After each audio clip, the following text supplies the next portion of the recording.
Welcome everyone to our third discussion on the clean energy implementation plans. This has been part of a three-part series that we've done where we've been looking at the clean energy implementation plans submitted by the consumer-owned utilities. These, as you all are aware, are four-year planning documents for clean energy, as well as the equity elements of our 100% clean electricity law, the Clean Energy Transformation Act. Today, we are going to be focusing on the equity elements in the CEIPs, particularly the forecasted impacts to highly impacted communities and vulnerable populations, and the risks that utilities identified and the measures they identified to mitigate those risks to those communities. We have started this conversation actually a few weeks ago at our last meeting, where we focused on public participation.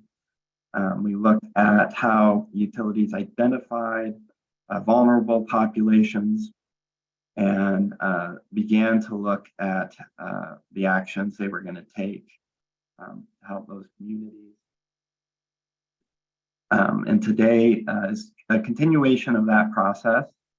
And I wanted to highlight that this is an integrated document, and it's not a linear progression. So we are going to continue to keep those other equity elements in the back of our mind, the other clean energy elements as well, when we look at today's section of the CEIP. So I'm going to pull up our agenda to walk through that very quickly today.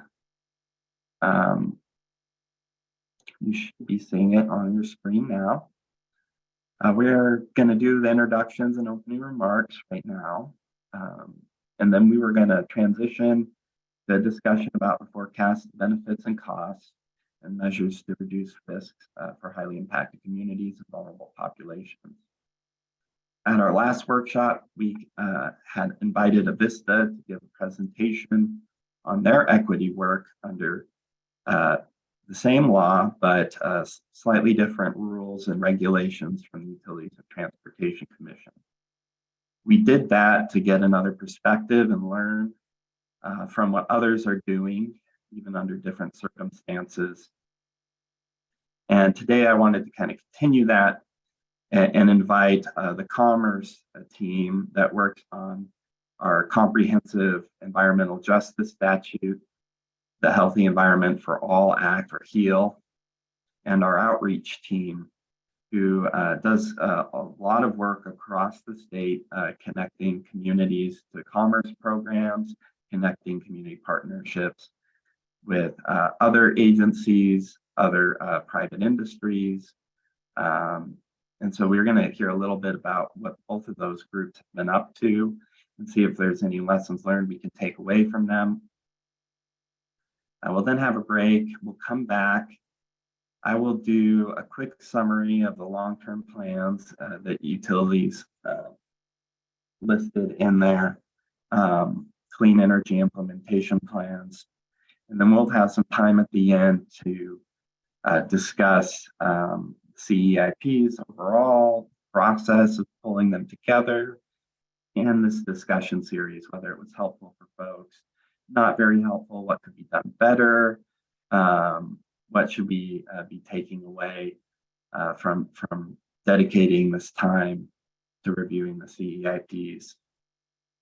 And then finally, we will close out our meeting.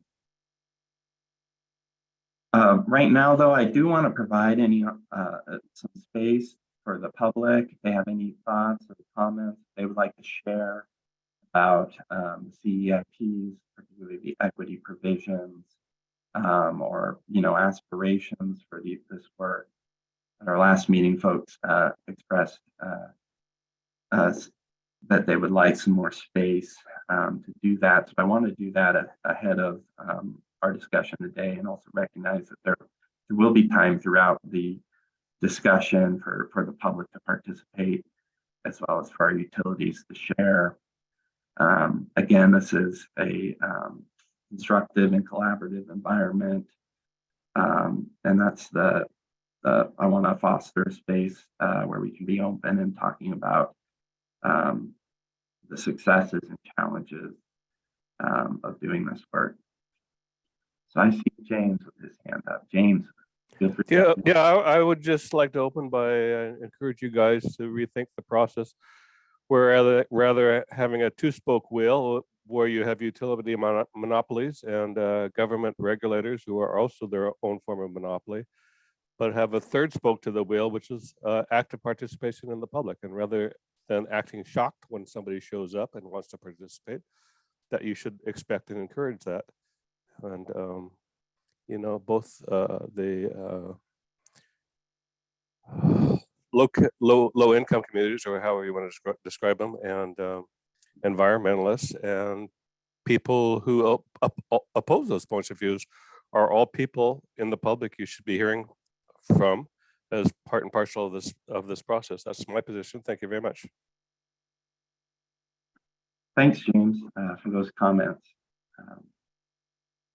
I know through doing this work myself, I really learn a lot from hearing from folks, and yet to receive a helpful comment either on this work or our Section 120 work. It just benefits much from hearing different perspectives and learning things that I did not know. So I appreciate that.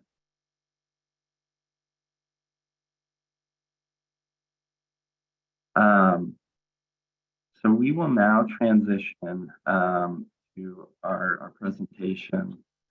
If we don't have any further public comments, we've been highlighting utility work throughout this process, really focusing on utilities that kind of capture a wide swath of what's being done, as well as perhaps doing some unique work under the statute.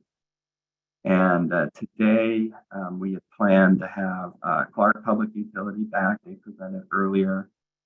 I wanted to invite them back again because they have a pretty comprehensive list of forecasted impacts, fairly detailed for our consumer-owned utilities, and they had some unique things as well in their plans. And then I also wanted to have Big Bend, Pend Oreille, and Pend Oreille PUD. Big Bend had planned to be here. Unfortunately, they are unable to make it due to a family emergency. Pend Oreille PUD was unable to be here because of other commitments from their staff to other meetings. They had in their CEIP discuss working with the Kalispel tribe and their service territory on multi-family housing. I thought that would be a particularly interesting thing to bring and discuss at this meeting. And then reached out to Lewis PUD, who also has some very interesting things in their CEIP. And unfortunately, they were unable to make it as well. And at that point, in pulling this together, I decided that perhaps it's best to leave it there and recognize that people have a lot going on as they do this work, and sometimes are very short staff.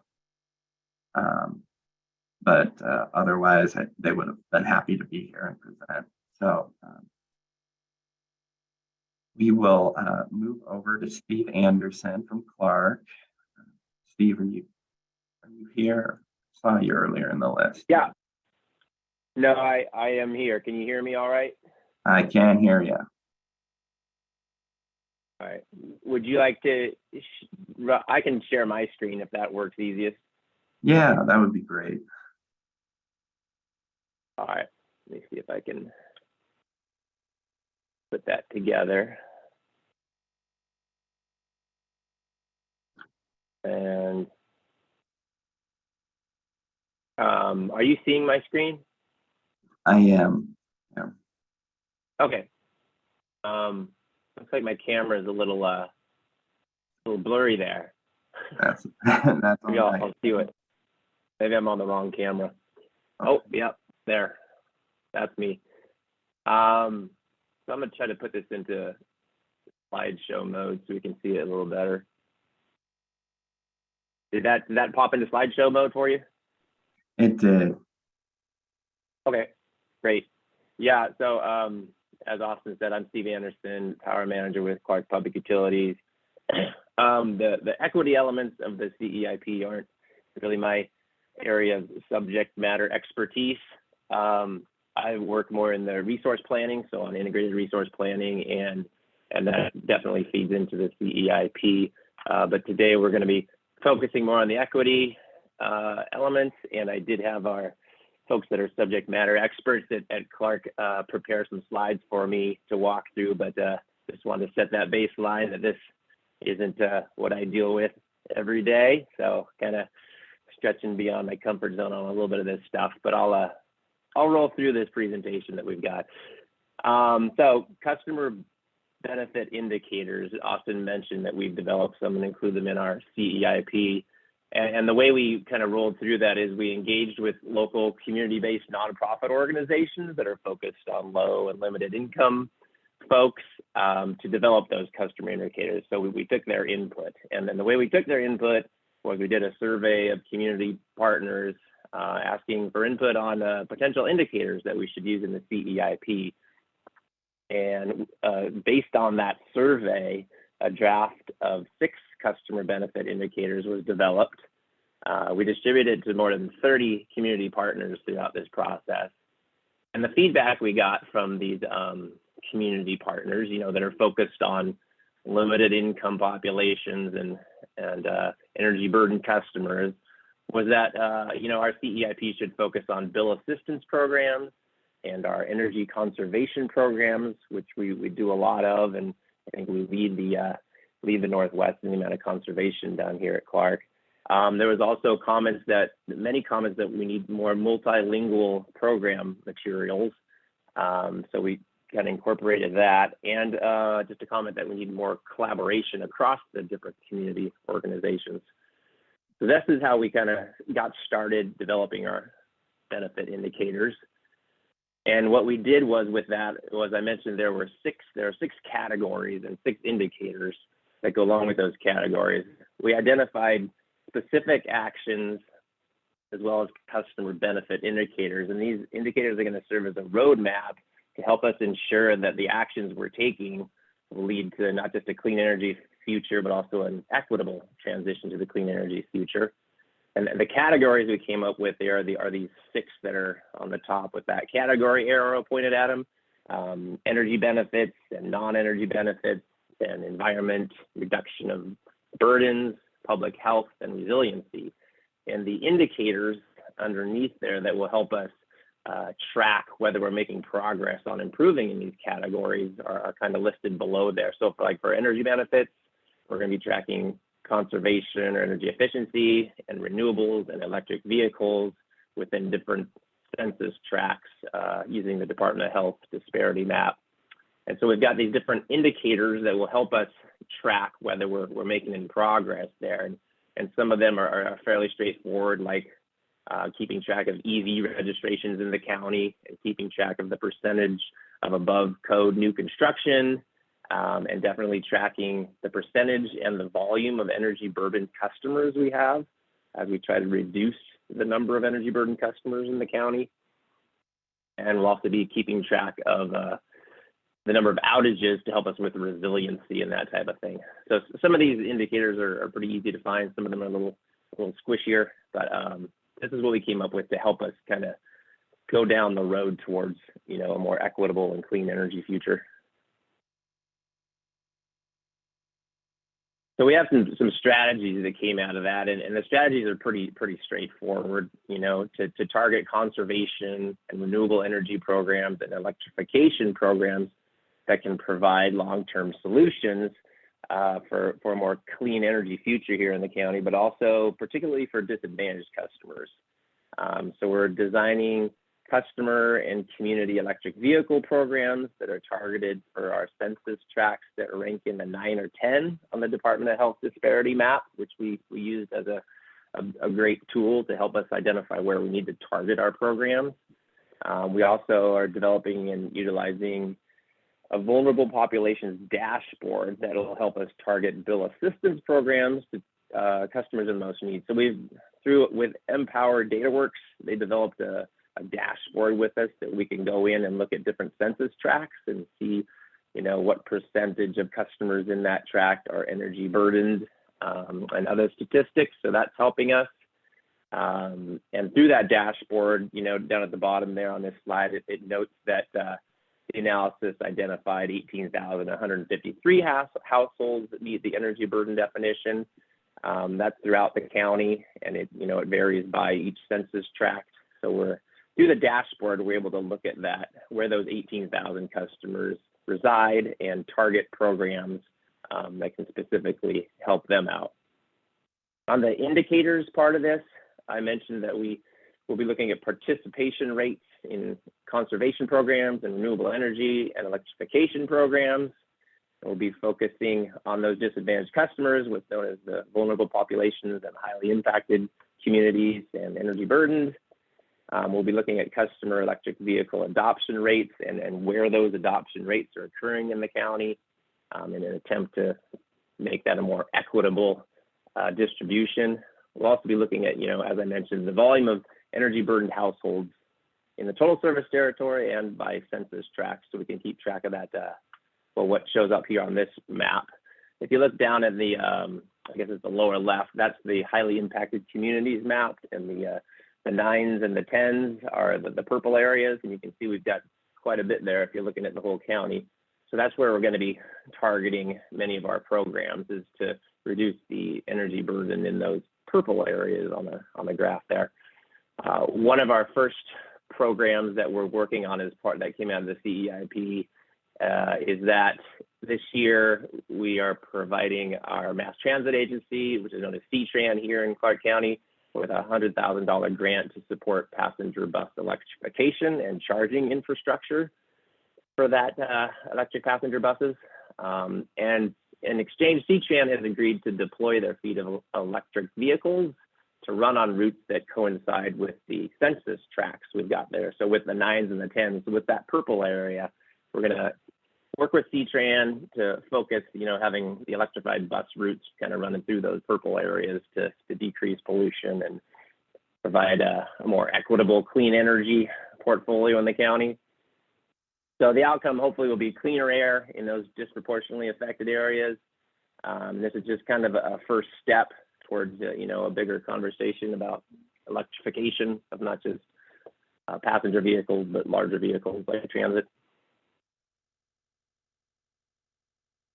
So as far as customer benefits and costs go, we will be transitioning towards that 2030 carbon neutral mandate.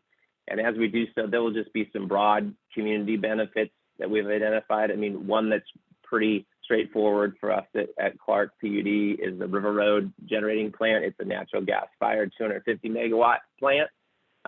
So part of our clean energy implementation plan is to reduce generation from the River Road generating plant. And that really only helps us if we replace that generation with something cleaner. The market purchases actually have a higher carbon content than the natural gas fired plant that we own and operate.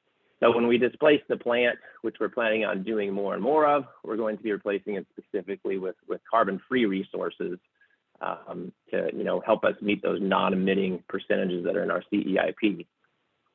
And the cost of doing that are fairly unknown right now. We do try to displace the plant when there's a lot of wind on the system and a lot of hydro in the spring when we've got that runoff and the snow melt coming down.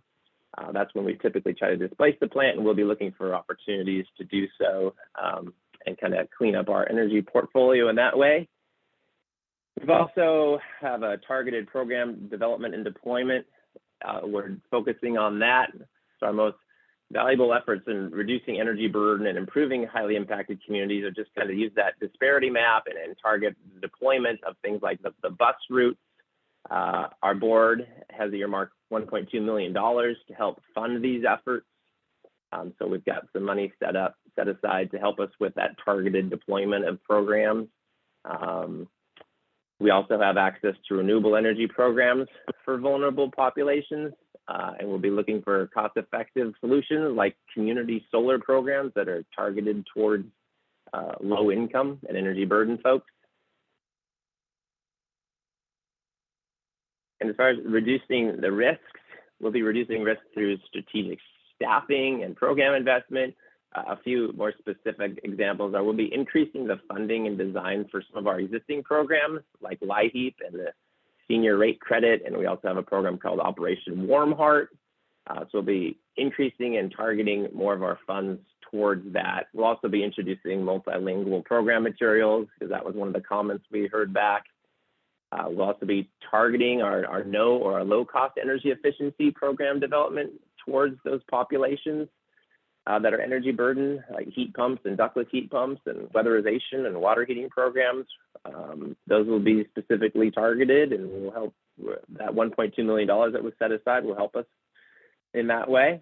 We're also looking to leverage the state and federal program funds. We are going to be participating in the Clean Fuels program that the state has set up. We use program revenues to build electric vehicle infrastructure, and specifically trying to target vulnerable populations and highly impacted communities when we set up that EV charging infrastructure. We're also looking at developing a new community solar project with 199 kilowatts of that capacity slated for low income and energy burdened households. And that's something that came out of House Bill 1814 is that 199 kilowatt threshold. And you can get reimbursed for up to $2.25 per kilowatt for the installed watt for the capacity cost of the community solar project that's targeted at the energy burden customers. So we're working on putting a community solar project together that's specifically targeted for those disadvantaged customers. We're also, digging into the Federal Inflation Reduction Act funding, and hopefully we can find some funds there. I think this is my last slide, and it's just another example of a program that we're implementing that kind of came out of the CEIP. A neighborhood association reached out to the utility inquiring about community electric vehicle chargers because the neighborhood has very limited off-street parking, and there's a lot of single-family homes that were built in the early 1900s. They don't have driveways or garages or anywhere to park an electric vehicle or set up that infrastructure on their own. So in this neighborhood, most of the residents park on the street. So the solution that we came up with was to look at, potentially installing a publicly accessible community level 2 charger that would help the neighborhood. So we are going to be adding a new charge point level 2 charger to our network, and we'll charge a little bit higher rate for that to recoup the capital expenditures. The funding for this will come in part from our transportation electrification budget, which was approved by our board prior to the 2022 budget process. So we have some money earmarked for transportation electrification programs, and we're hoping that this particular pilot program will, give us a learning opportunity to test the concept of community chargers, where you set up a charger, in this case, on off-street parking areas, and folks can come in and charge that don't have the ability to set up the infrastructure at their home or their apartment. I think that's all I've got today, Austin. Thanks, Steve, for sharing these slides and walking through your work. I was wondering if you could go back to the slide that you identified the indicators or the categories of energy benefits, this one here. I found this very interesting because I was looking at this at the same time that I was kind of finalizing the draft spreadsheet that I put together for today, and we can take a look at that a little bit later. But it seems to me that a lot of folks struggled here to identify or bucket these things in the same way. I don't know if there was clear definitions or what have you provided.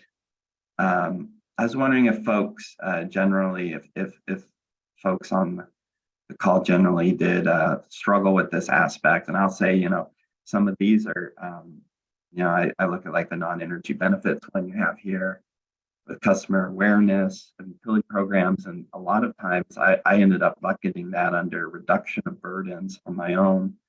So I'm going to have to rethink that myself. But did other people kind of struggle with this? It seems like folks did.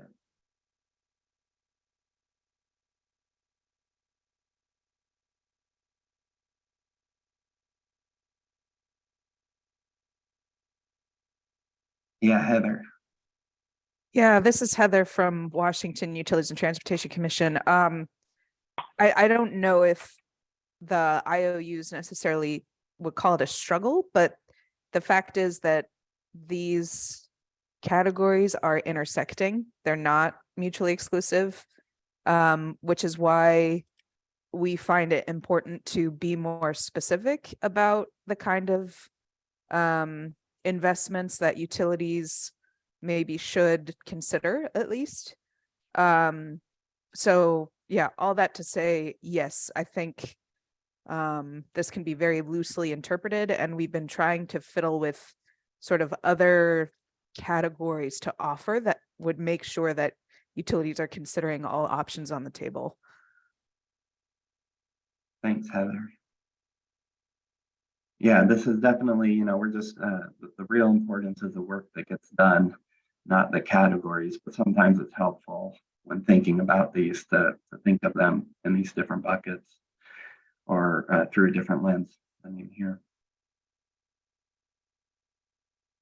Any other thoughts or questions for Steve?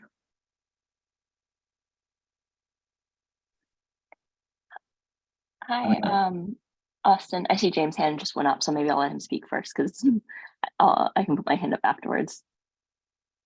Okay, thanks, Charlie. James. Yeah, no problem.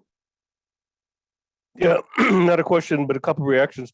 First of all, I think the bus electrification idea is a very good one, and I hope other utilities will think about that too. The second thing is it raises the issue of barriers to EVs adoption, and as Clark has pointed out, with their level 2 charger thing, it really requires cooperation from cities to make this happy. And I know in my area, city of Seattle has been considered very not cooperative by the EV community and greatly burdensome, where city of Bellevue considers the sidewalks theirs and you're not allowed to charge over the sidewalk. And for many years, Seattle had this idea that they're going to force EVs off the street and into paid commercial parking lots to charge their electrical vehicles overnight, and that never happened. And so Seattle has been softening their position a little bit, but it's still not very sensible. And we really need sensible laws that allow people, for example, to access the sidewalks fairly if the sidewalk is there. But we also need laws that allow people to use their own property and to charge their own EV vehicles that are parked immediately adjacent to their property. And Seattle is really not there yet, in my opinion. Thank you.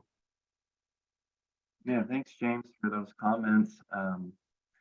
One thing looking at Clark's process is they they reached out to those community organizations, and I think it's important, as you know, James, that it requires a lot of collaboration to achieve important goals in the clean energy transition. And it doesn't rest solely on the actions of the utilities, but reaching out and working together can make a difference. Charlie. Thanks, Austin. Hi, everyone. This is Charlie Thompson with the Northwest Energy Coalition. I just want to say thanks, Steve, so much for presenting. This is good work, and I'm happy to see specific actions. So kudos to the Clark CEIP team, and definitely encourage you guys to keep going on this. I had a couple of questions. The first is on this slide, so that's perfect. I was curious so the statutory categories and indicators are listed here, and I was curious if there's somewhere where I can find out more about the metrics for these indicators, and I guess where the data eventually for these indicators and the associated metrics will be posted or listed or discussed. And maybe that's a to be determined thing, but yeah, just curious.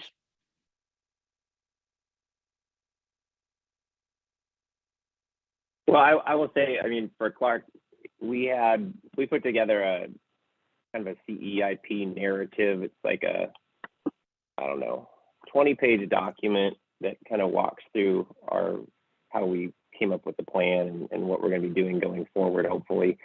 And in that, we have more detail on the indicators and how we're going to be tracking them. And that's why we developed that dashboard where we can, I don't think we have all of the tracking in there yet, but we will be tracking those specific metrics, which are listed in our CEIP narrative in more detail than I've got here.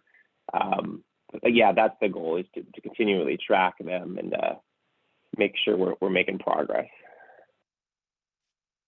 Gotcha. Okay, that makes sense. Yeah, I guess, yeah, I know the metrics are in the CEIP, so yeah, I was curious on where they would be, like baseline data or future data will be posted. So good to know.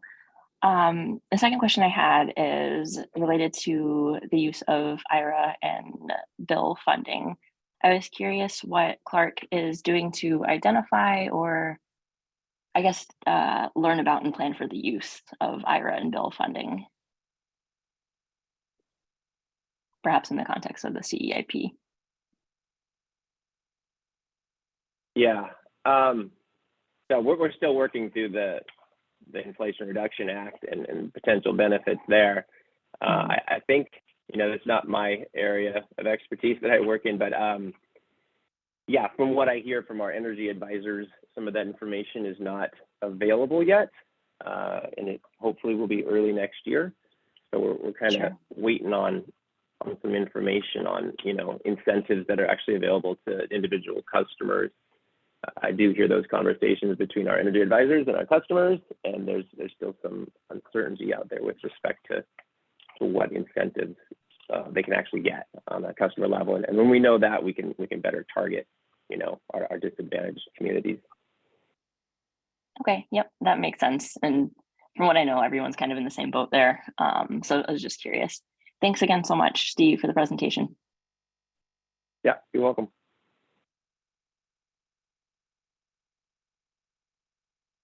Any other questions for Steve, or comments, reactions? You know, Steve's presentation is from one of our larger consumer-owned utilities. And as I mentioned, we'd hope to have some of our smaller utilities on to share as well, but are unable to get them today. So anybody might want to share their perspective as a smaller utility, what going through this process, and the work that you guys identified.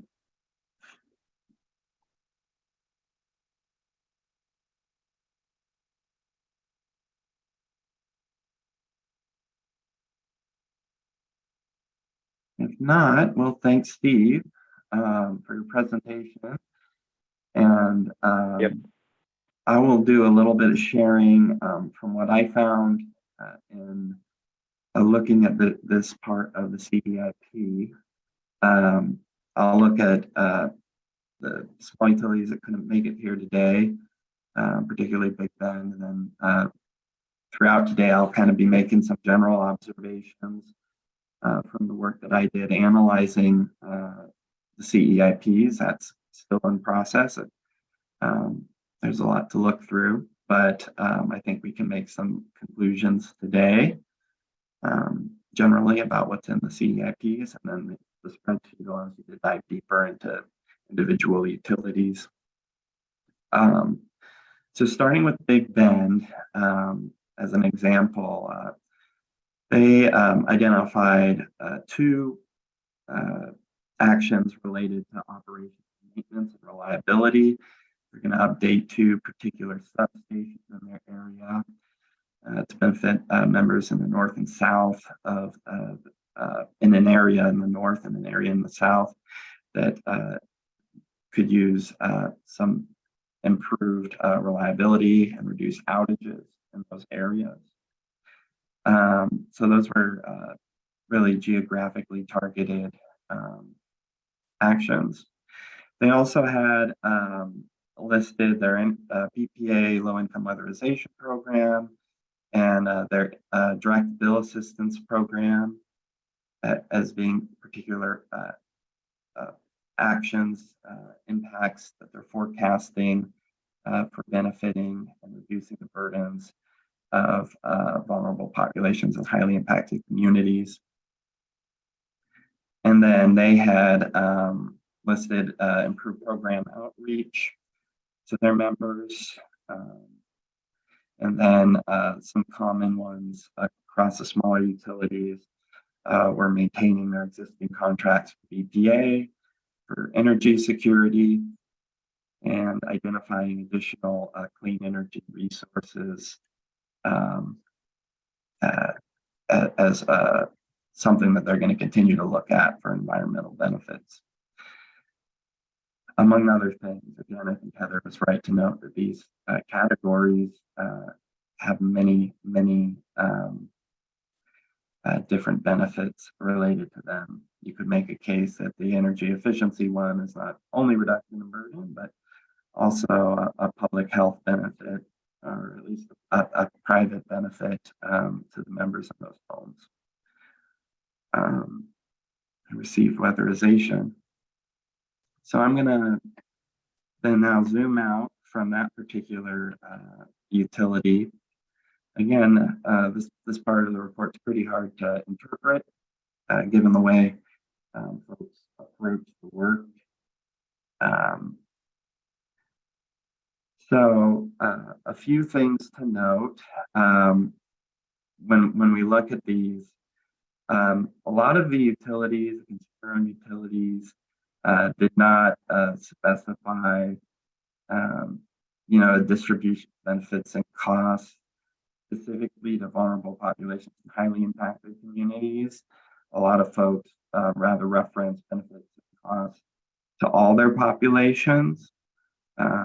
It's important to note those, but it seems we have some work to do to kind of get more specific and granular and looking at how the actions impact the vulnerable populations, the highly impacted communities.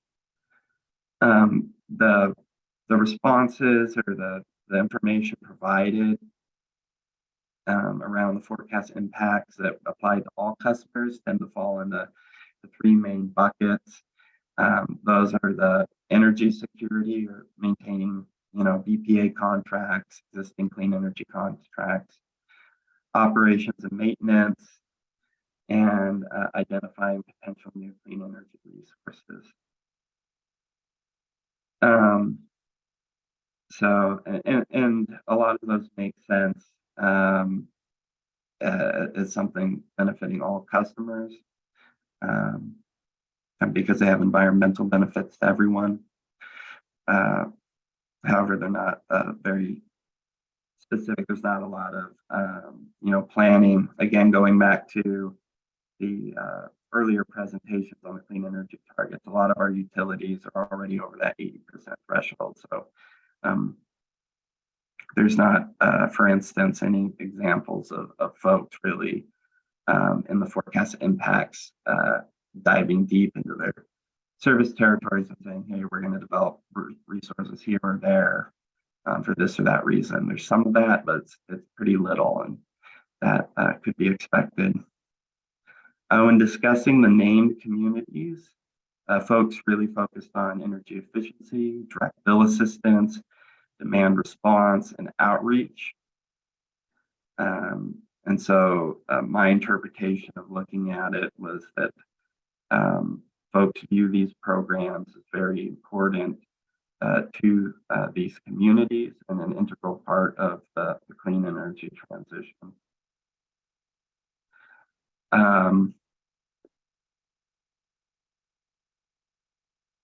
So that's more or less my high summary of the forecasted impacts. Let's go briefly and talk about the risks that folks generally identified and measures to reduce risks. So it's important to keep in mind that the report template asks folks to respond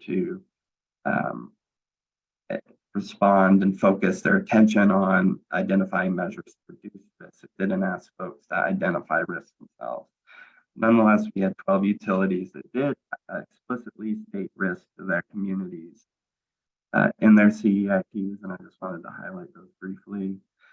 Most of these utilities only identified 1 or 2 risks, and none of them identified more than 4.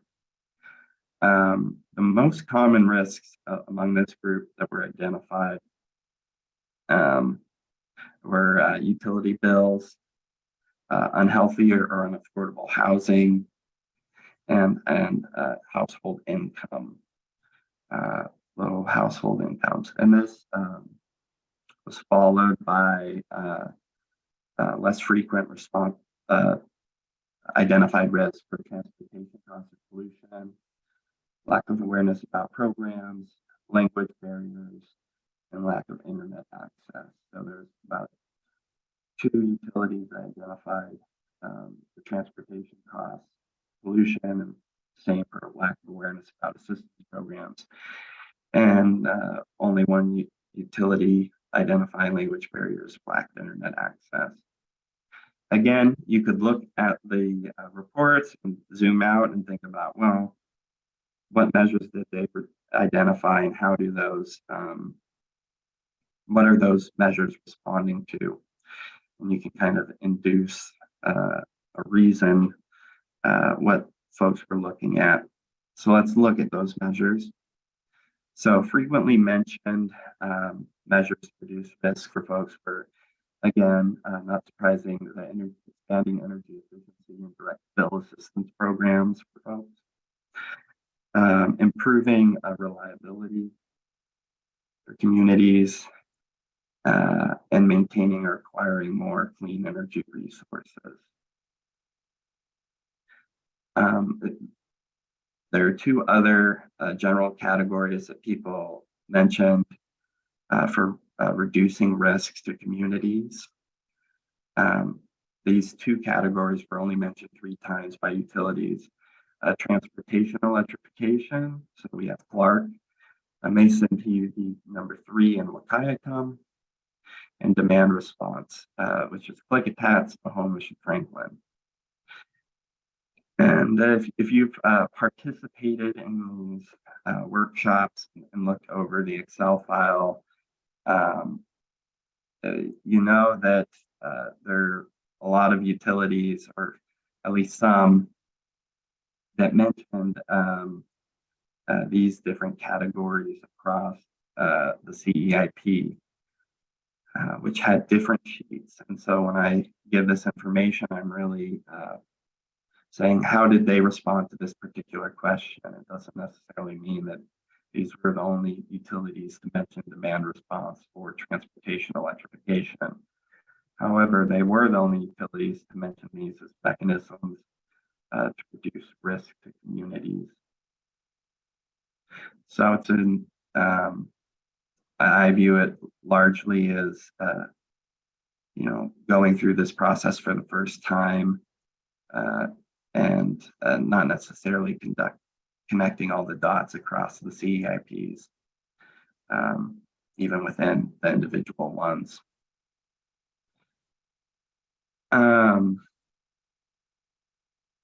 So I will stop there and see if anyone has any reactions or questions.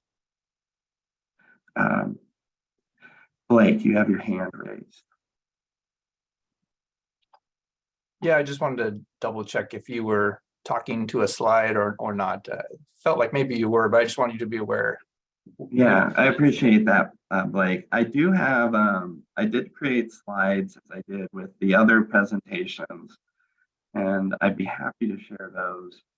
However, what I was looking at were my notes so that I didn't forget. That's good. I was just worried that you thought you were presenting and you weren't. So thank you. Yeah, no problem. In doing that, you know, I want it's just very hard to look at these CEIPs and draw some general observations given the reporting, and we can take a look at that in the aggregate file here after some initial questions. James. Yeah, yeah, I want to touch base again on the issue of public participation. In years past, I sat into commerce meetings where I heard managers from utilities talking about gaming the system, shall we say, to continue to bring coal in against the rules by pretending that they're not important coal, or by pretending to have a short-term contract when they in fact are implementing a string of short-term contracts to form a long-term contract. So my comment would be, I hope those things are not going to actually happen. My comment in terms of public participation, if you have utilities that are not being truthful to regulators, and if you have utilities that are not being truthful to the public, then you actually don't have a public participation program.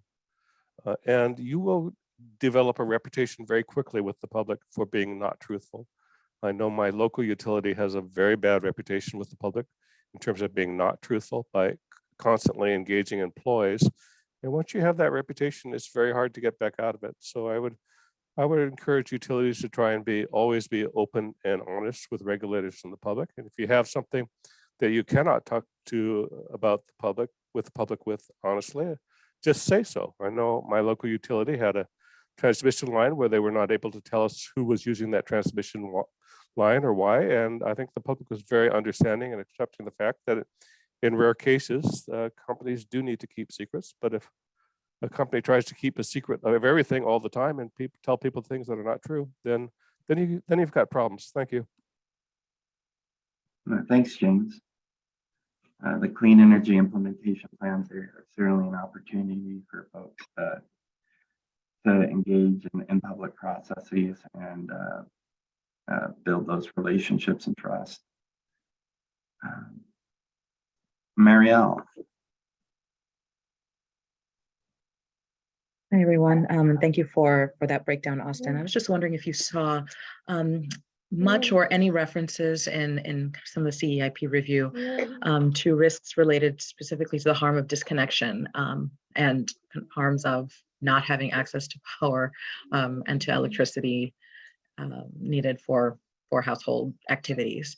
Because that is where that comes up and what indicator categories it's under as a risk in relation to energy burden and all of that. I think there's different views on that, and there is also a view that I've heard that that doesn't fit here, right? It doesn't have a place, and I'm just curious if anyone thought it did have a place that you noticed.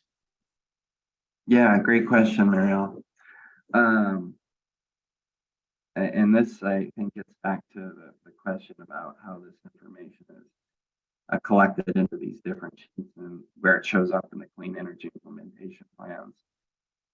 In the forecasted impacts, I did not see anything related to disconnections or the explicitly stated disconnections.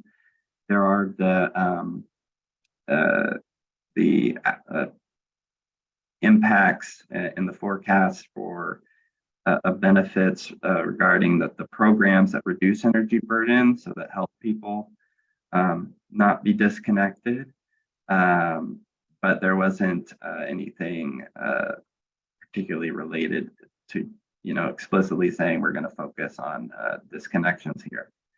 That being said, if we go back and look at the slides that we had last time in the last presentation, I think there was about 7 utilities. That's the number that comes to mind that identified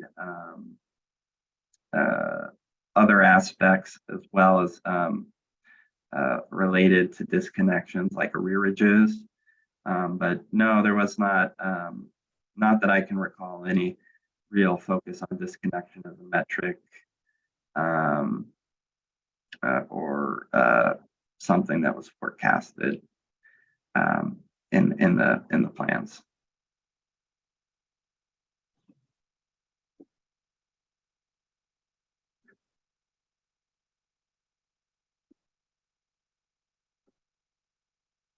Any questions? Anything that folks want to discuss related to these impacts?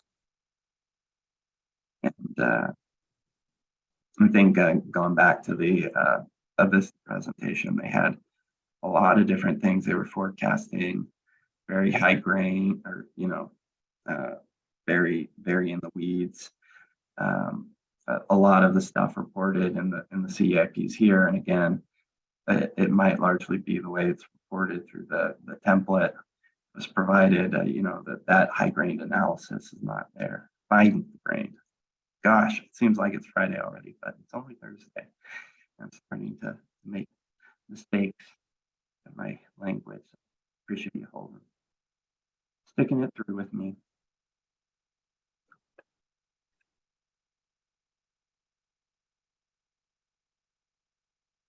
All right. Let me take 1 second to show you the aggregate file and how we come to some of these conclusions, so to provide greater context. But first, Monica has her hand raised. Monica. Well, good morning, and I'd like to also thank Steve for that great presentation. So I have a question. I have a student who's working through a PNNL internship program. He's from Duke University. And he's making a presentation on how do we integrate energy equity metrics into policy. He's looking federally and also really focusing on Washington State.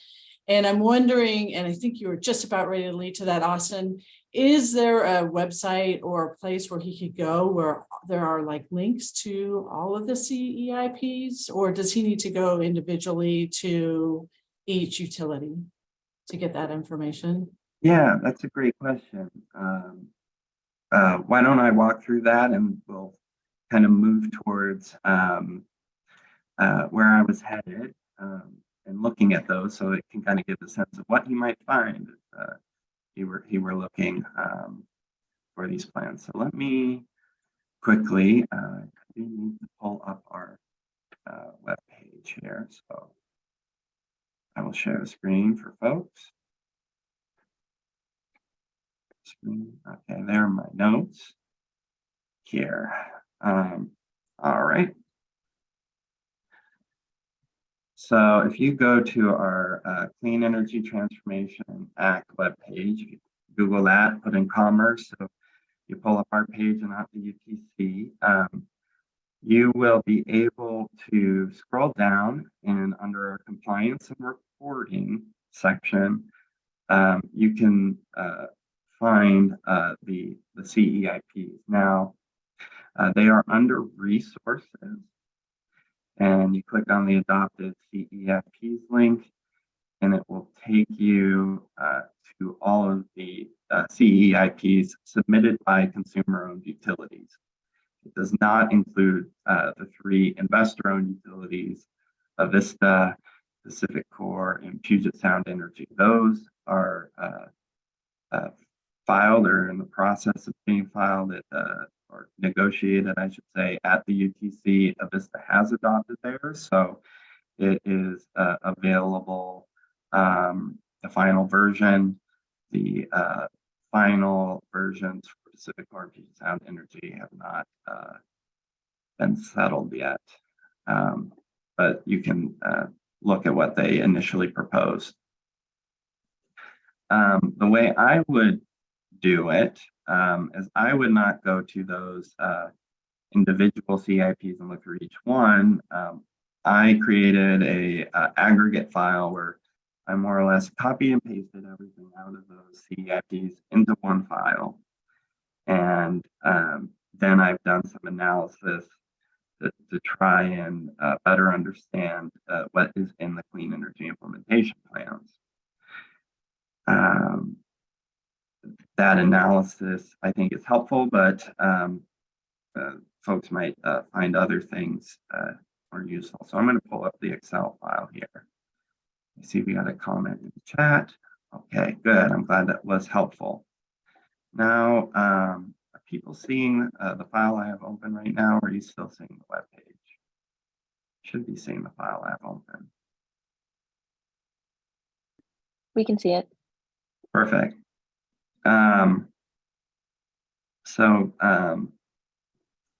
Throughout this document, we've moved through. So if I were Monica's fellow looking at these, you'll find our different sheets that were in the CEIP related to the different parts that were required as part of it. So you will be able to look at their specific actions they're taking, the highly impacted communities they identified, how they went about developing the categories for their vulnerable populations. You can see the details and the data source that they're using to develop these. You can look then at the indicators, and what I should say is these, what is in red text here is what I have tried to categorize or bucket for these different, so that you can make comparisons across utilities. I think as Steve showed today, compared to my file, if you were to look at it, there's different ways these things can be categorized, and some of them fall across multiple categories, and I try my best to indicate that in the file where possible. But it's definitely, again, a rough analysis. So you can see the here we've got their indicators, what they're going to be using to track those different indicators. And then we get into the forecasted impacts. And you can see the communities, how they categorize them, the action category that I identified, and the indicator category that I summarized. And then, of course, you can read all their detail in these as well.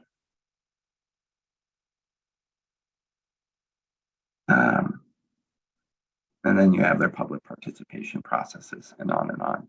So that's the resources that we have available on the consumer-owned utility plans. I'll actually go back, so I was going to show you the categories that I created and how these come together. So this underlying file was shared with utilities. I've since continued to work with it, but the underlying data has been vetted by a lot of the utilities to make sure that I didn't miss anything. We go over to the forecast of impacts and just look at the different categories. Right here, let's filter. Apologies, folks. Thanks for sticking with me. Here are categories that I identified, and you can search for them, see if they seem appropriate or not. If you see something that you think should be something else, let me know. But you can filter and see which utilities are doing what. You can see whether they identify these as being for all households. just highly impacted communities, vulnerable populations, or both. And then, of course, you can lump these together, which is what I did in today's analysis. I just said, okay, vulnerable population or highly impacted communities and lump those together. And you can then go over and see, okay, if we were to assign an indicator, energy security reduction and cost, what would they follow under? And if you go through these, you'll generally see that I lumped energy security as maintaining the BPA contracts and continuing to have those resources. I did that largely because the text that the utilities provided indicated, we're going to continue to have this reliable power source for folks. Most people didn't per se highlight the environmental benefits of the BPA mix.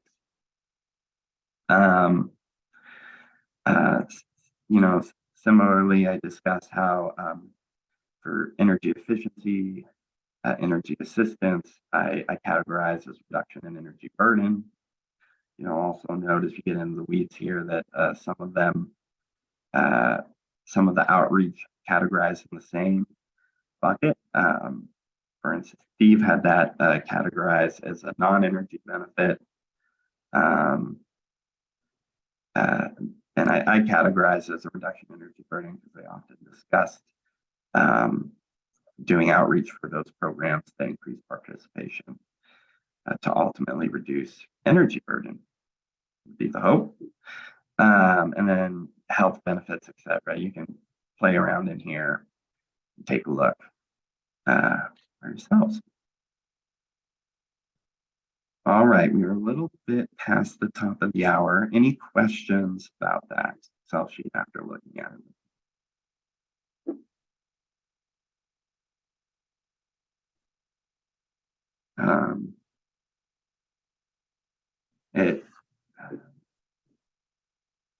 It is available. It's a living, breathing document. So I'll probably go take a look at it after today's presentation again.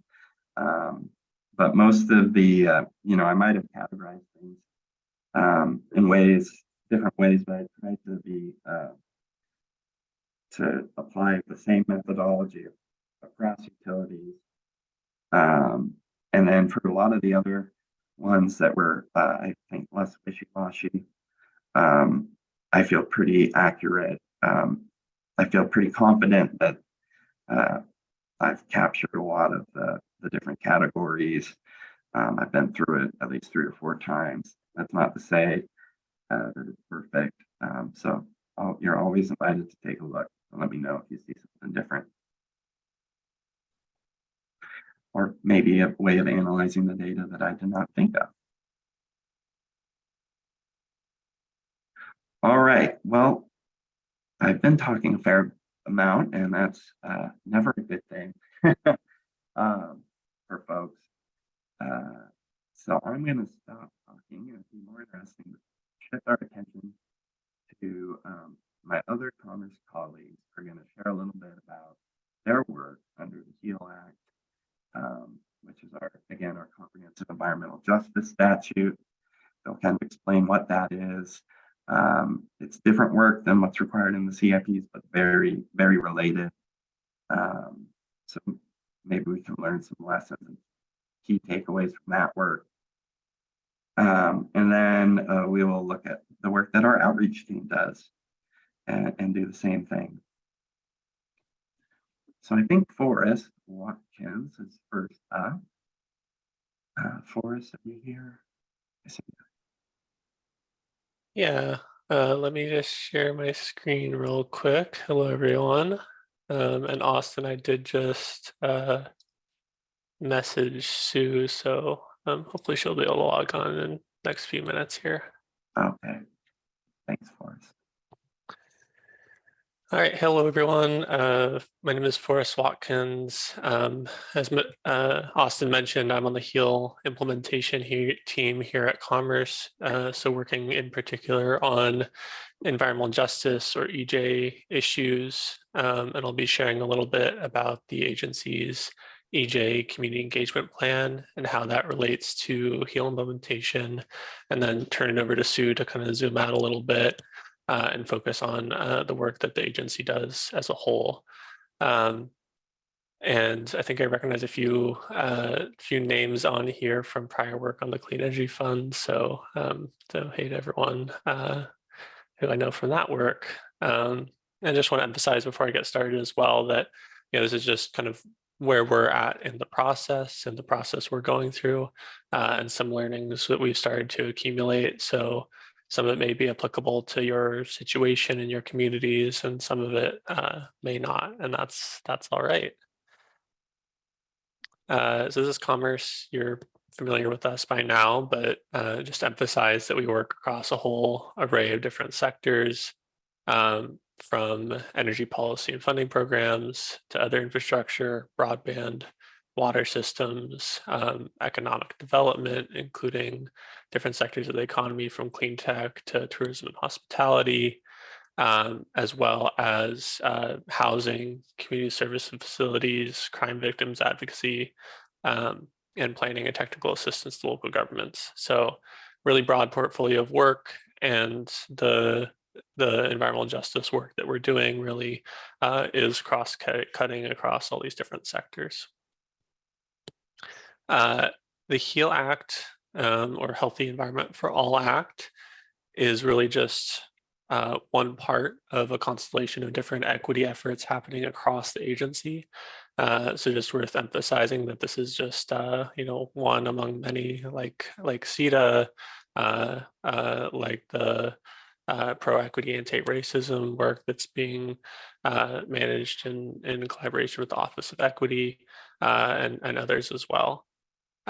HEAL passed in 2021 as an environmental justice focused law, really brought forward by communities of color and organizations that are working in and with those communities, and also grew out of an earlier environmental justice task force of community leaders that were active in the years before its passage.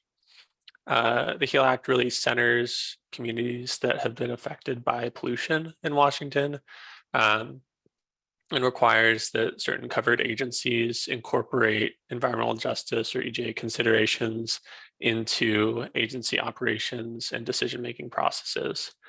It also established a permanent EJ council that agencies are working with to implement the law, as well as focusing on expanded equitable community participation, as well as improvements to tribal consultation engagement approaches that agencies are taking. Commerce is one of 7 named agencies in the law. So other than the Commerce, Ecology, Transportation, DNR, and others are named agencies. The AG's office has actually opted into compliance, so is working alongside the other or the named agencies to implement the law. There are 5 kind of core tenets of HEAL on this slide. So to start, we've really focused in on this equitable community engagement approaches and developing an EJ community engagement plan. And then in this coming year, we will really be working on incorporating EJ into our strategic plan as an agency, working on prioritizing EJ in budget and funding decisions, and starting to conduct EJ and environmental justice assessments of specific programs and policies. So this is, really going to start playing into program design and funding decisions, as well as the process of equity and engaging communities in the funding decisions as well. HEAL team is a small team at Commerce. There's 3 of us in an agency that is soon to be over 600 staff. So a lot of work to manage, across a lot of different portfolios, but we've really gained a lot already from working collaboratively with other staff from across the agency, learning more about their work, and collaboratively planning with the other named agencies, you know, sharing that deep experience that people bring across different sectors.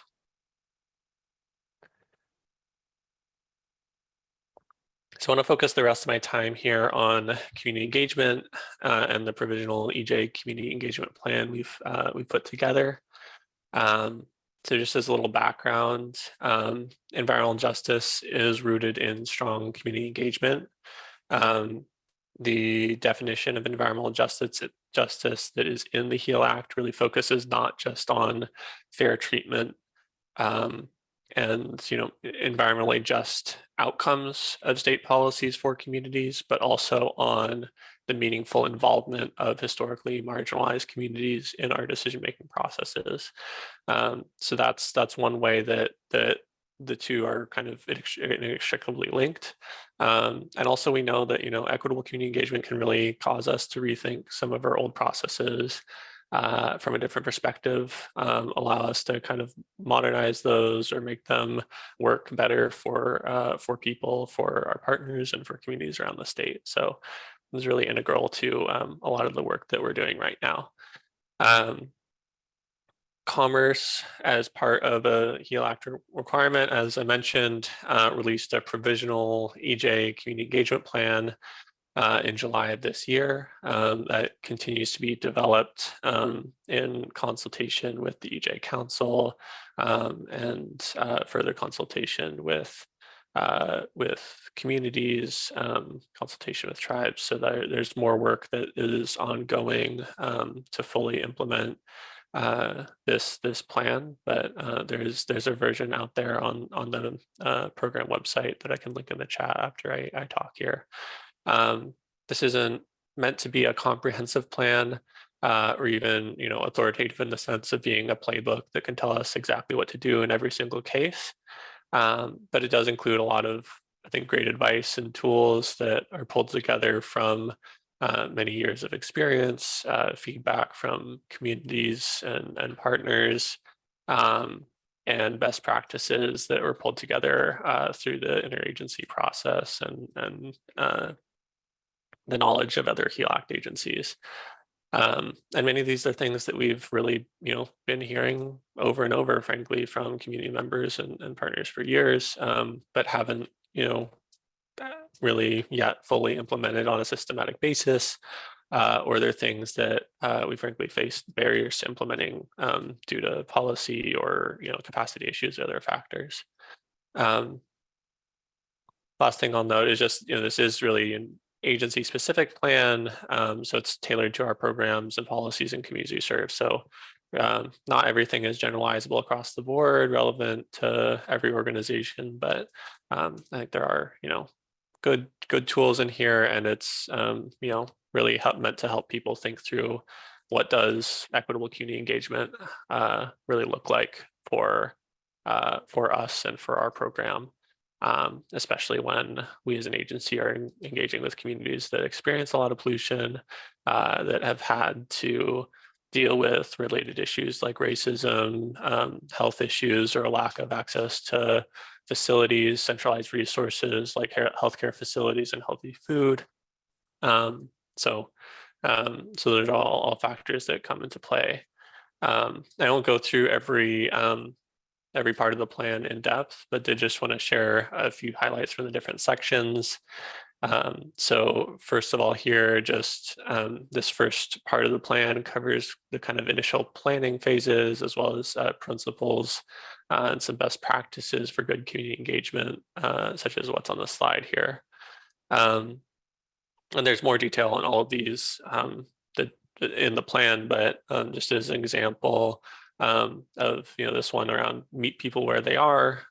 This is just, you know, kind of reflecting that, you know, we can recognize that if we only schedule one meeting at Commerce headquarters during business hours, which oftentimes has been our historical practice, that it makes it hard for a lot of people to show up if they have other work or other obligations or aren't located in the area, or what have you. So this is pushing us towards really creating multiple different types of opportunities for input, you know, scheduling meetings, you know, with community partners, having written and verbal forms of input processes, having a genuine online hybrid option for people to participate, going to, and even, for us to go out to community meetings. So not everything is meeting at our table where we're holding the power.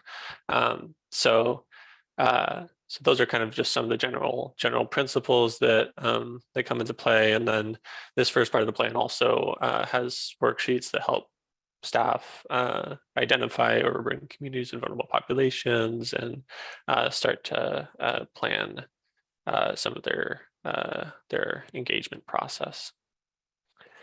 Second part of the plan really focuses on the kind of preparation, immediate lead up to community engagement.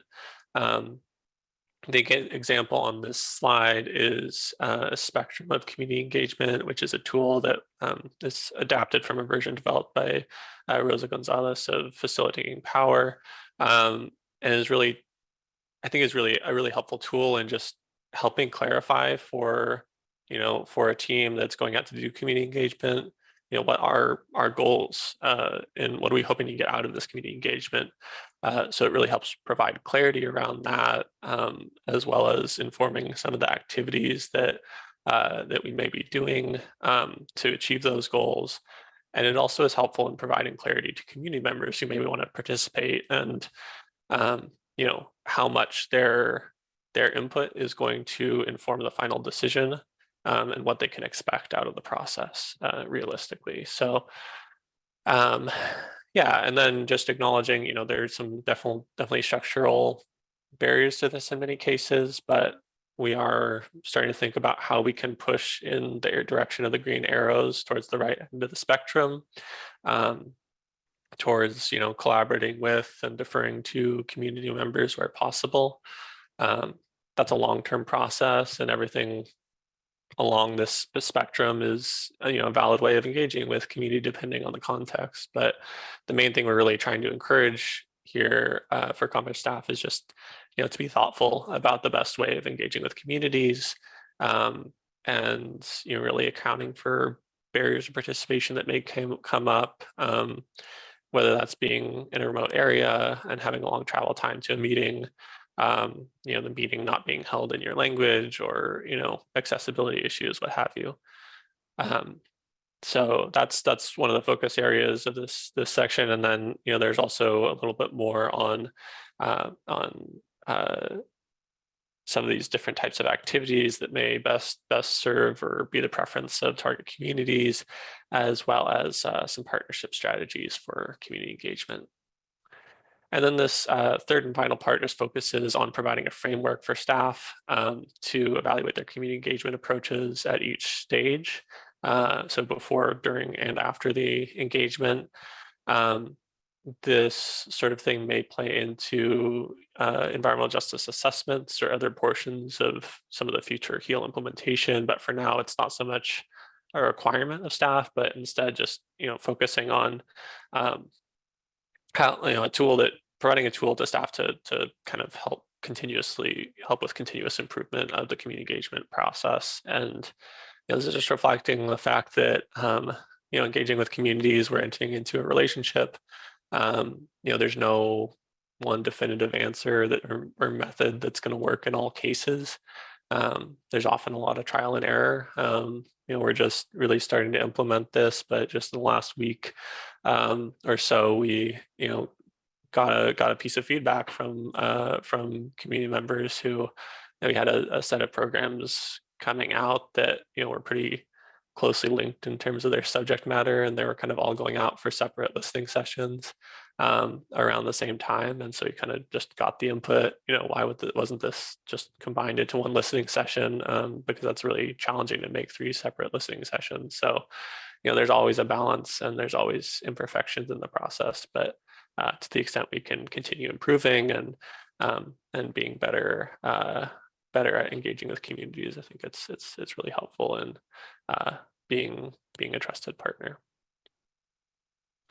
And I don't think I really have time, a little over time already, but just to highlight this really quickly, this is really, I think, an exciting opportunity, since we haven't really been able to ever been able to compensate people for all the time they invest in providing input and informing our programs.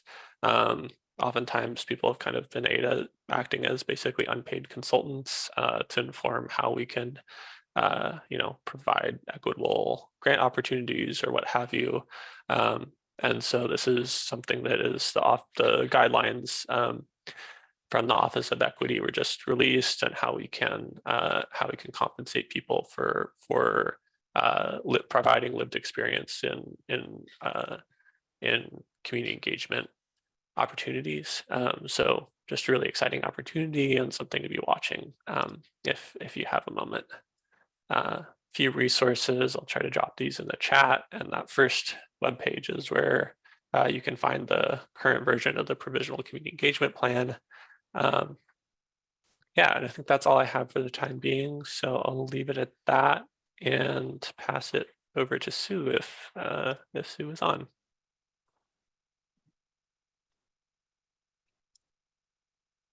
I saw Sue on here earlier. There she is. Hey, Sue. Did you want me to just go ahead and start there, Austin? I'm going to try to call my slideshow up if you'd like. Yeah, feel free to start. Your mic is a little silent. It's low. Okay, let me Yeah, adjust that low. real quick.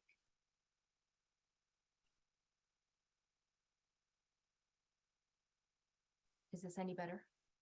No, Okay. Sorry, you guys. no worries. All right. Does this sound any better? Smidge better. Uh-oh. Okay, one sec.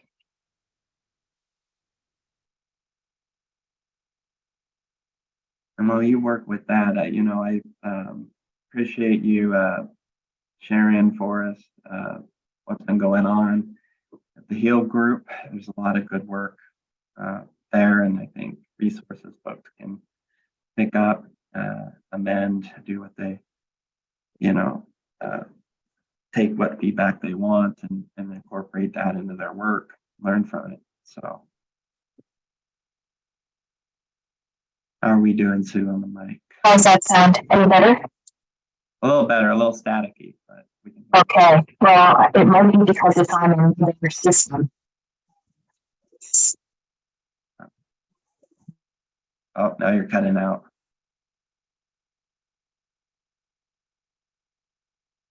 We lost you, Sue.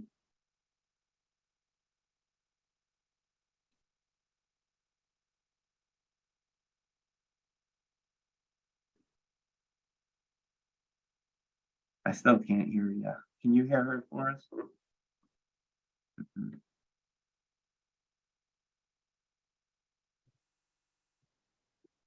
Apologies, folks.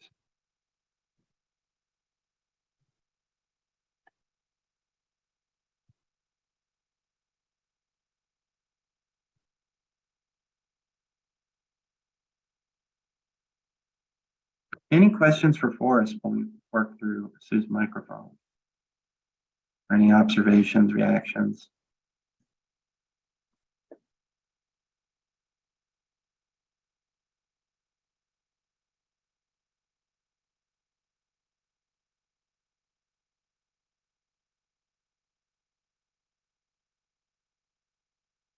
I know for me, there's a lot of things in there that I hadn't necessarily thought of before.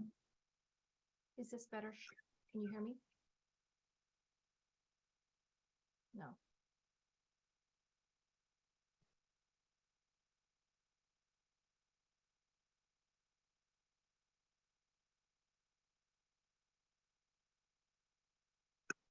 While we wait for Sue, we will, why don't we take a quick 10-minute break? We'll take our break now, and then we'll come back and see if we can get her to join us. So let us all meet back up around 10:35.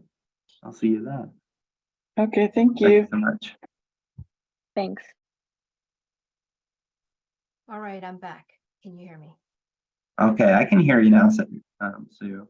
We're going to take a quick 10-minute break so that we can get Okay, all perfect. I'll practice even more.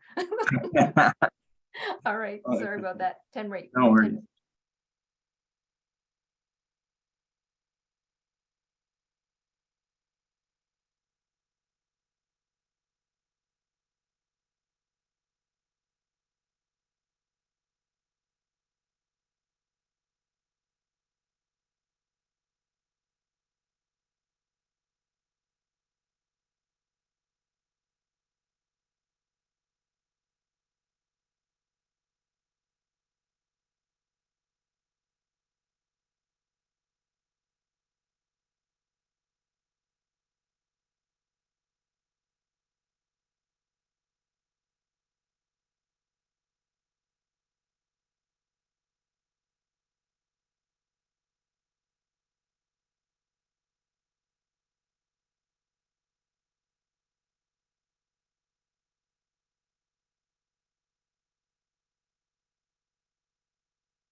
Hey, Austin, I'm back. Can you hear me okay?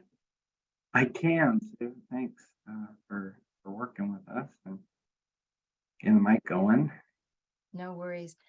Every time I shift between Teams and Zoom, it seems to do this Oh, reason. I know it, right?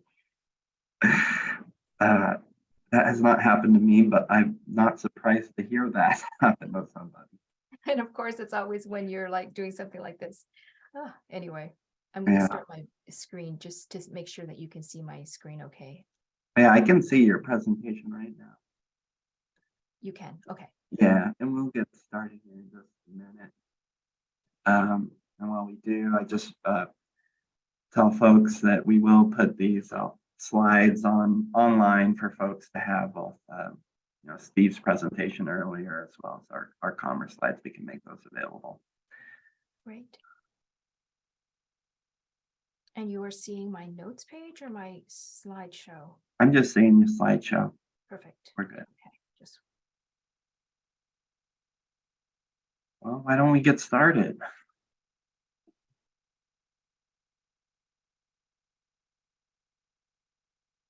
okay. Are you ready to go? You think you're All ready? right, I am ready. We told people 10:35 and we've hit that time. Let's go. All right, sounds good. Well, good morning, everybody, and I'm so sorry for all the technical difficulty. Every time I think it's should be behind us, obviously 2 years is not enough time to get it right. So anyway, thank you for bearing with me on this. I'm happy to be here with you today, and thank you, Austin, for inviting us to share about the work of our engagement team, particularly as it relates to equity-centered engagement. My name is Sue Moody, and I'm the Community Engagement Specialist for the North Central Washington region for the Department of Commerce. However, before we get started, since we've all had a break, I'm just curious who's in the room. I kind of missed that in the beginning. So curious on, who's already been doing some equity related work, who's still learning how to, and who has absolutely no idea on even where to start. And so if you could put that in the chat, that would be really great. I'd love to hear where you all are on this. And I'll just say that if your answer is, I'm still learning, then you're not alone, because like Forrest said earlier, we at Commerce are still working on it as well. And with that, I'll just say that that's where we come in. This is my team here that we work together across the state. And what we do is we walk alongside communities where they are. So each of us, there's 6 of us in the state of Washington. And as you can see, I have a huge region in North Central, and we live and work within the regions that we serve. So we really get out there and we are part of the community. And that's part of our efforts here on engagement, especially in meeting that equity focus. A little bit of the highlights. We are committed to providing quality, equity-centered engagement in support of Commerce's work. And with 7 divisions now and over 150 programs, there's definitely a lot of work to be done. But perhaps this list just gives you kind of an outline. It's not everything we do, but it certainly is a little bit of a highlight of a few of the things that we've done more recently that we've been involved in.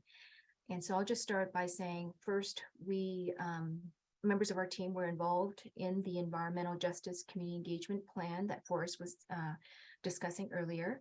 And so we've been involved in that from the beginning. The Capital Equity Report is our latest that we did this year. And that is a report that is now passed on to the governor's office. And it is a review of 3 of Commerce's programs, clean energy being one of them, housing being another. And we really worked on assessing basically 3 of our programs ourselves internally. This was done by an outside consultant who then reviewed the programs. I was involved in that part as well, and provided recommendations that help us to basically assess where we are right now in our programs and reaching the communities that we're hoping to serve, and providing and kind of also showing where we're not. I mean, we're obviously on a journey here. And so there are recommendations that we will be seeing coming out of this report, hopefully in the next several months. Then we've got the Small Business Resiliency Network that was developed, and I'll talk a little bit about that as one of our examples as to how we really get into community and devise programs that hopefully will reach our target audiences a little bit better. And the Child Care Partnership Grant, as well as the Employer-Based Technical Assistance for Childcare. We have been involved in developing those programs as well, more focused on how to support small businesses again where they are. Additionally, like I said, we do guide commerce divisions and program teams, generally speaking, when it comes to equitable engagement. And so we are here working with our teammates. And then we ourselves, the 6 members of our team, strategically engage with local governments, tribes, special districts, businesses, nonprofits, community-led organizations, and individuals across the entire state. And I guess what makes our work a little different is that for engagement and for purposes of equity for us, there's definitely a strategy involved in how we show up and engage. And so I'm going to share a little bit of that with you at the very end as well. And so first off, an example is the development of the Small Business Resiliency Network. It is a program that we initiated, and I'll just give the background and say that what we knew is that many of our programs that were aimed at serving our small businesses was really not being utilized by certain groups. And although many business owners may have connections and resources that enable them to tap into government and philanthropic aid programs, some barriers still prevented many minority-owned and historically underserved businesses and nonprofits from accessing those same programs. So we weren't seeing some of the people, actually many of the groups that we were hoping to for our programs. And so with that, we also know that small businesses in particular face a variety of challenges, and that to ensure a more equitable distribution of our funds, we needed to do more to break down those barriers in order to reach out to the groups that typically don't use our services or know of the support that's available to do that. And then what we did was we reached out into the community for recommendations of people to talk to, and started off by listening basically to their expressed needs and learning about the barriers to them and why they were not able to access our programs.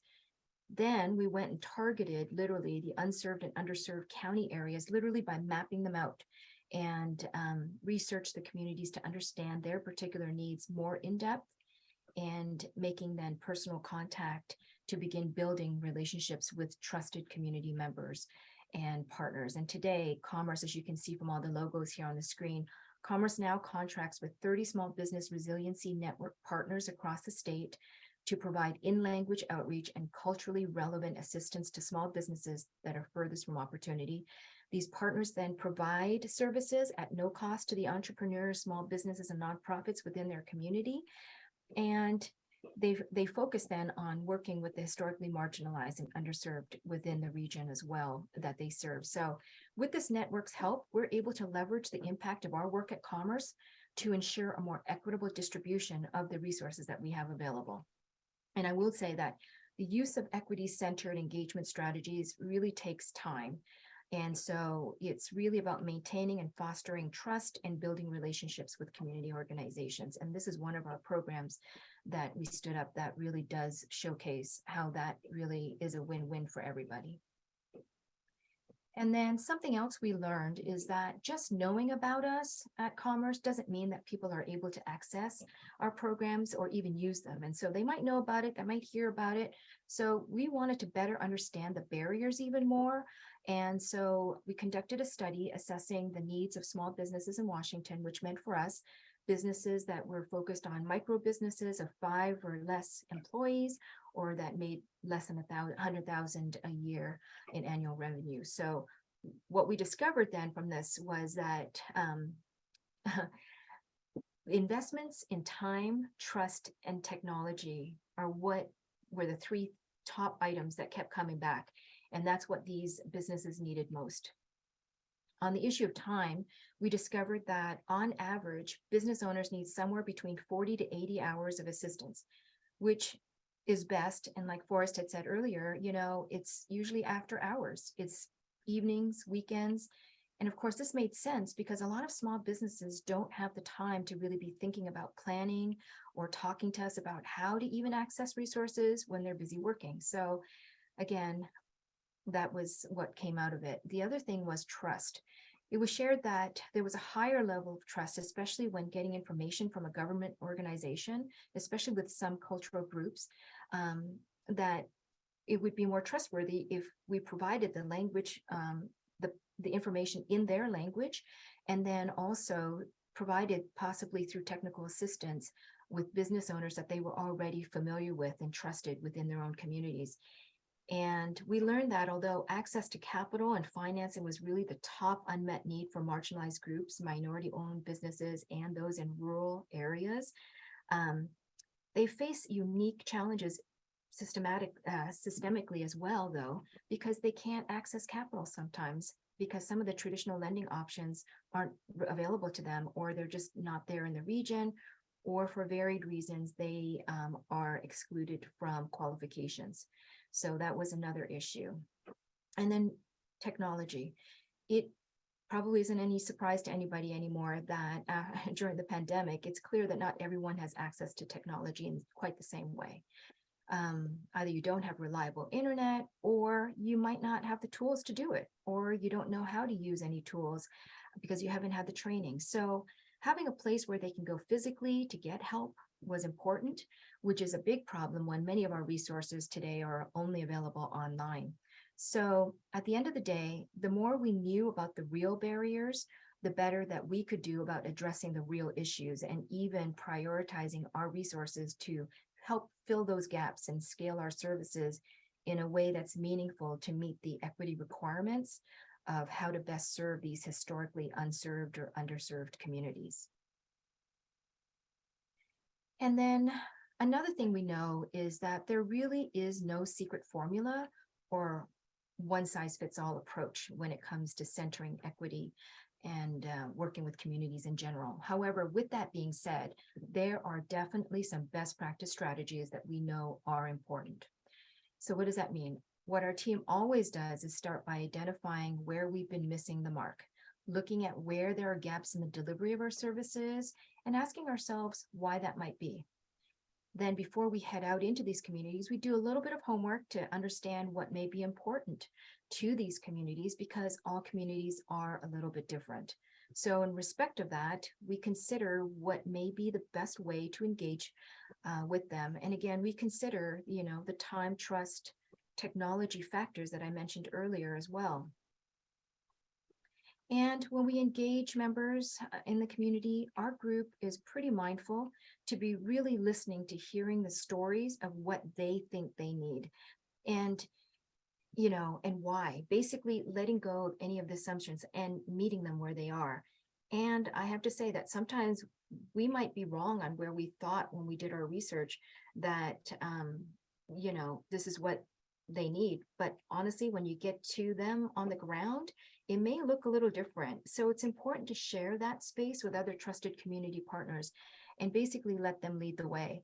And then, of course, we ultimately adapt solutions that we can offer then to best fit their needs so that they can really access and utilize our programs and resources like we're hoping that they can. So remaining adaptable is always going to be key on that one. And talking about keys, at the end of the day, we know that for equity-centered engagement to work, how and what we communicate is going to be key. So we work in collaboration with unserved and underserved trusted community members when developing our messaging, and we pretty much get their input as early on in the process as possible so that we can ensure that our message doesn't get misinterpreted, which would be extremely bad. Whenever possible, we consider having consistent messaging as well so that everyone can access and see and hear basically the same thing, which of course, as we all know, with marketing in general, it helps to reduce the risk of any potential misunderstandings.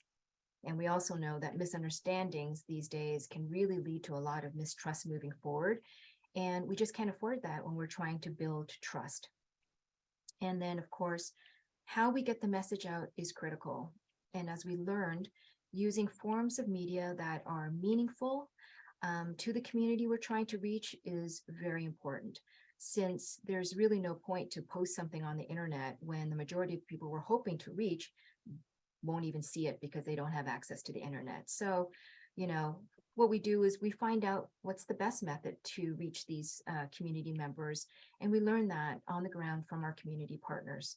And finally, we provide ways for people to connect and be engaged if they have questions or comments, again, either through trusted partners or through culturally acceptable ways in their language on how they can reach us for more information.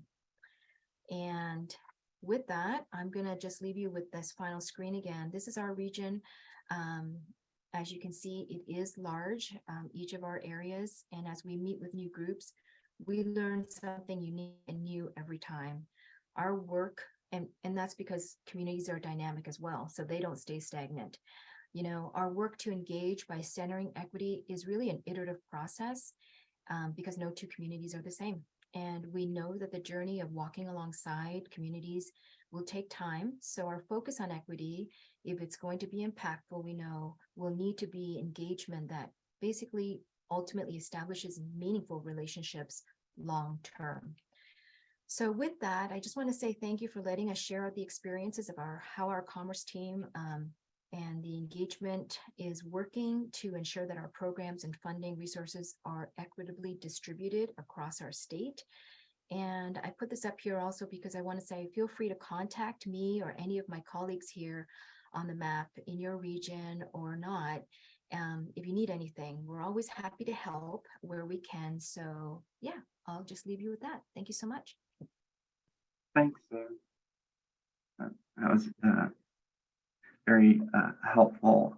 Lots of things that I'm learning as I go through this process, from our utilities to work that we do at Commerce, or shared earlier from the HEAL team, from the outreach team, to improve our work. Really appreciate you guys coming and sharing what your lessons learned have been and the type of work that you do. Does anybody have any questions for Sue or Forrest? Any observations, reactions? Yeah, James. Yeah, when I'm listening to that's what I'm thinking about. You know, is traditionally we think of communities as being geographical in location, and I think increasingly on this online age, people don't necessarily identify with their geographic community. They may identify more with a group of other people they have interests in. And right off the top of my head, I think of people who enjoy fishing, who are seeing the fishing stock destroyed, people who enjoy hiking, who are seeing the forest destroyed, and people who enjoy skiing that are seeing the snowpack destroyed. So I think the point is to keep an open mind, and you have to meet people where they are, and not all communities are best defined as being geographical. Okay. Mm-hmm. Now, in terms of geographical, I live on the edge of a community that just got completely smashed by our local utility in terms of putting in a transmission line, a gigantic industrial scale transmission line through the middle of a residential bedroom community. And the utility basically said, we don't care because we don't have to. And the entire interaction with those communities was dishonest and disingenuous. And that kind of old-fashioned monopolistic utility behavior, I would think, is totally inappropriate in this day and age. And if you are doing something that you know is having a disproportionate impact on any community, I would hope that the utility and regulators are working very hard to mitigate that impact as much as possible, and to make sure that the siting is happening best as possible in an open, honest, and fair manner. And I'm frankly still not seeing that happening. Thank you. Thanks, James, for sharing. Your comments make me think about the communities that CEIP requires utilities to identify the highly impacted communities, which the Washington Health Disparities Map, and they're geographic largely. broken out by census tracts or zip codes. I can't remember which. Forrest could maybe help me with that. Yeah, I certainly understand that. I'm just saying, Yeah, keep an open mind and think about these things. yeah, yeah. And the Yeah. vulnerable populations, which are not necessarily geographic. Yeah, that's right. And in the HEAL Act itself, there is exactly what you're talking about, James. Kind of a recognition that you know, some communities are geographic, some are you know, some are identity based, and you know, I think you could probably recognize other communities based on common interests as well. So that's something that we're definitely still thinking through, and you know, one of the interagency groups that's thinking about how to identify overburdened communities and vulnerable populations. And you know, we have kind of, each agency has its own kind of working version of that, but it will continue to evolve in iterative consultation with the Environmental Justice Council and communities and tribes over time.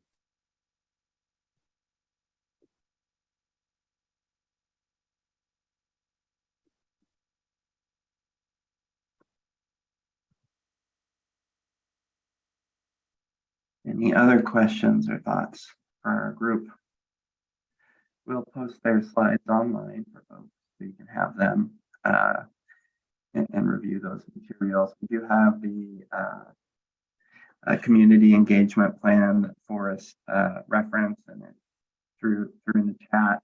That is also posted along or with the materials from our last meeting. We'll post that with this meeting's materials as well.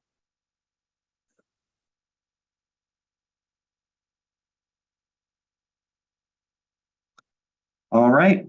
Well, thanks everyone. Thanks Sue. Thanks Forrest for coming and sharing these great resources for us and sharing with us the work that Commerce is doing and that we're doing across the state. I appreciate it. Thanks, Austin. Thanks, everyone.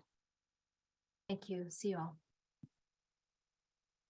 So we will now turn briefly to looking at the part of the clean energy implementation plans that focused on utilities long-term plans going forward to meet the 2030 and 2045 clean energy standards. And at a very high level, I broke these into 5 categories from the written responses that folks put in their clean energy implementation plans. And a lot of folks identified conservation and continuing procure resources from Bonneville. A smaller set of folks identified they would be looking and evaluating additional renewable resources or purchasing renewable energy credits to meet the standard. Finally, there was only a handful of utilities that mentioned demand response. There was 9 of those: Richland, Benton, Grays Harbor, Tooele, Clark, Lewis, Snohomish, Calais, and Seattle.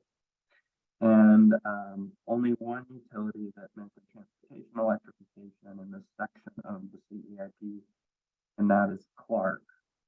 I listed these utilities here because, again, if you've been following along with our process or been looking at the Excel file itself, other utilities also mention these things. There isn't a whole lot of them, but they are mentioned in other places in the CEIP. But they just were not mentioned in this part. Any questions or reactions to that? I hear that somebody sent in the chat that my audio is cutting out, so maybe I need to reiterate something for folks. Let me know.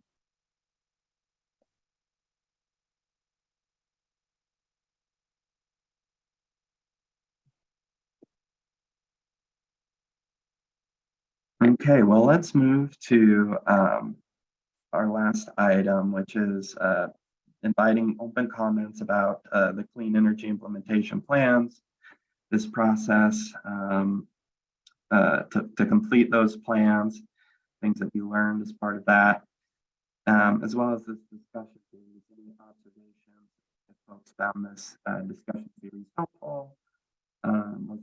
Did you enjoy learning from what others are doing in different areas of clean energy, from Avista to the work that we are doing on our outreach or environmental justice teams? We're open to any and all comments now. So.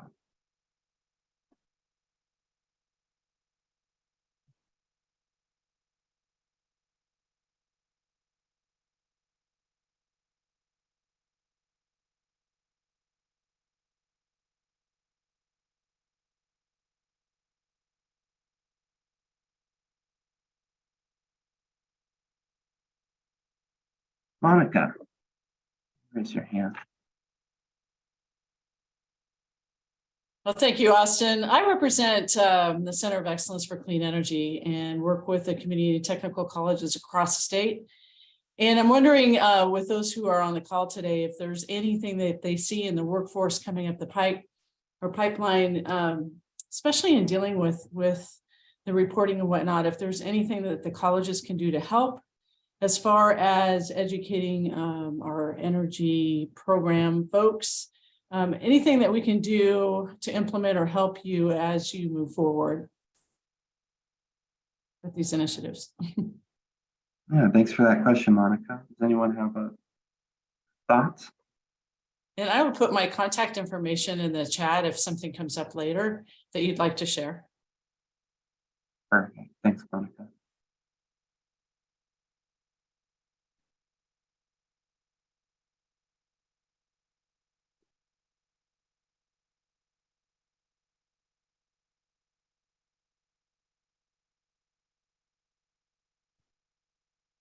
Any other thoughts?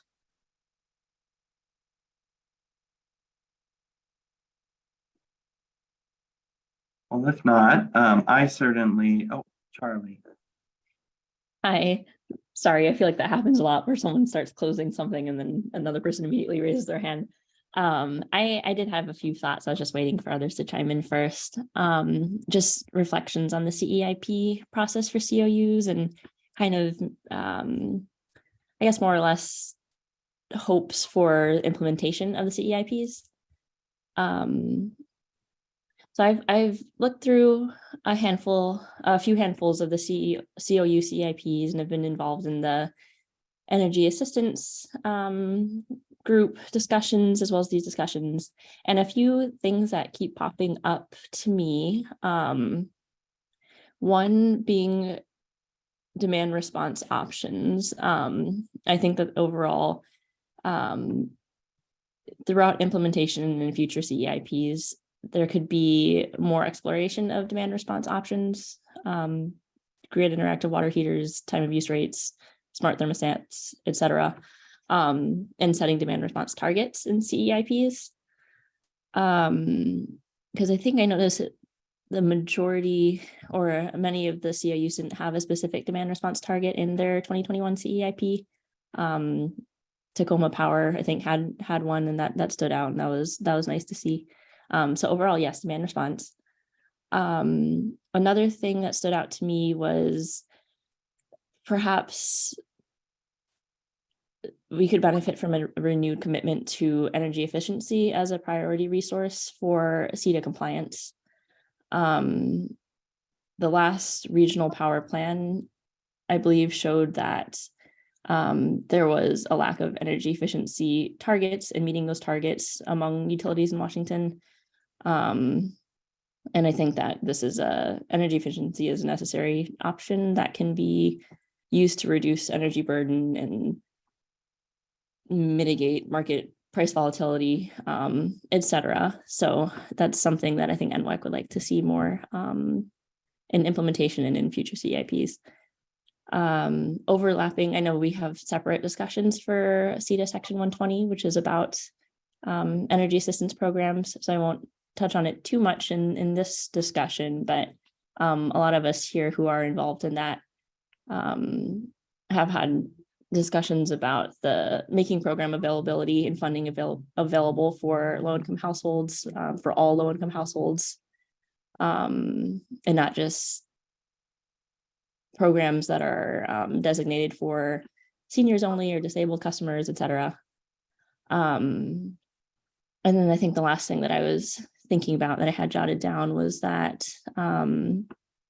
for specific actions in CEIPs, I think there are a lot of good state or regional programs that can be taken advantage of. And the one that comes to my mind specifically is Washington State University's Community Solar Program, which offers, I think it's $100 million in the next, I want to say 7 years or so, for utilities or any programs that can show that they're going to benefit low-income customers in local communities. So hopefully this isn't too off topic, but it did come to mind as some things that stood out from my reflections on CEIPs, and might be maybe a wish list for the next round as well. So thank you. Thanks, Charlie, Mm-hmm. for sharing your observations.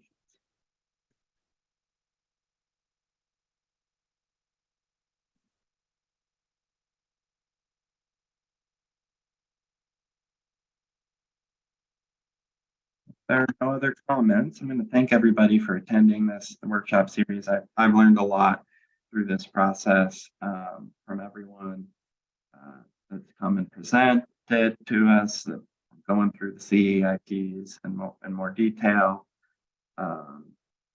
and from the conversations that we've had. I really appreciate everyone taking the time to attend these discussions. I do plan to kind of jot up a short little memo on the clean energy implementation plans. Probably it's a very informal document that summarizes what's in those plans and the topics that we've covered together.